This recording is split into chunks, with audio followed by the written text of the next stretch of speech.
discuss about the adverb clauses of contrast. Today we are going to start adverb clauses of manner. विधि सूचक क्रिया विशेषण उपवाद. इसमें आते हैं हमारे चार. एज, इसको जैसा जैसी बोलते हैं. सेकंड है एज इफ, मानो. थर्ड है हमारा लाइक, मीन्स की तरह, के समान. एज दो, मानो या जैसे. फर्स्ट सेंटेंस देखिए, जैसी तुम्हारी खुशी तुम करो. एज यू मे डू, तुम कर सकते हो. एज यू प्लीज, जैसा आप चाहें.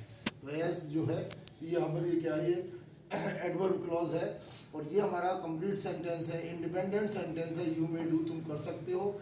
एज यू प्लीज, जैसा तुम चाहो, ये सेंटेंस इसके ऊपर टिका हुआ है. तो ये डिपेंडेंट क्लॉज है और ये इंडिपेंडेंट सेंटेंस है. इस सेंटेंस पर ये जो है आपके पास टिका हुआ है, इसलिए ये एज जो है यहाँ पर क्या है, सबऑर्डिनेट क्लॉज है. As you please. मैंने सवाल हल कर लिया जैसा गुरुजी ने बताया था. आई सॉल्व्ड द सम, मैंने सवाल हल कर लिया. एज, जैसा द टीचर हैड एक्सप्लेन्ड, ये सेंटेंस इसके ऊपर टिका हुआ है. तो ये डिपेंडेंट क्लॉज है. और डिपेंडेंट क्लॉज किसके बनते हैं, सबऑर्डिनेट कंजंक्शन से बनते हैं. वह ऐसे चलता है मानो अमिताभ बच्चन हो. ही वॉक्स एज इफ, मानो ही वर अमिताभ बच्चन.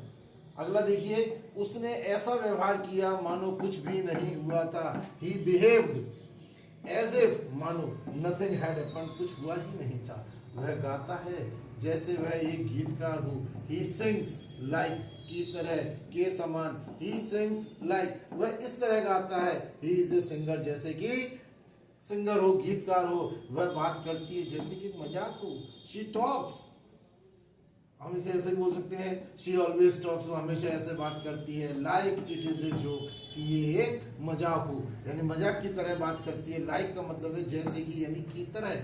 वह दिखाई दिया जैसे उसने एक अप्सरा देखी हो. ही looked as though he has seen a nymph. Nymph means अप्सरा या परी. लास्ट सेंटेंस देखिए, वह खुशी से चिल्लाई जैसे या मानो वह चुन ली गई थी. He cried with a joy, He cried with a joy, वह खुशी से चिल्लाई. as though, मानो या जैसे कि. she had been elected, उसे चुन लिया गया था. means उसे वह चुन ली गई थी. ये देखिए यहाँ ये पैसिव वॉइस का सेंटेंस है और ये as though यहाँ पर सबऑर्डिनेट क्लॉज है, क्योंकि ये पूरा का पूरा सेंटेंस इस मेन सेंटेंस पर टिका हुआ है. ये इंडिपेंडेंट सेंटेंस है और ये डिपेंडेंट सेंटेंस है, क्योंकि ये सेंटेंस इसके ऊपर टिका हुआ है. यहाँ से लेके यहाँ तक इस सेंटेंस पर टिका हुआ है. ये एडवर्ब क्लॉजेस ऑफ मैनर है. इनमें सभी में मैनर की बात की गई है, अर्थात हमारे ढंग की बात की गई है, विधि सूचक की, कि किस तरीके से हम काम करते हैं. ये हमारा लास्ट था, 9वां नंबर होना चाहिए शायद. ये है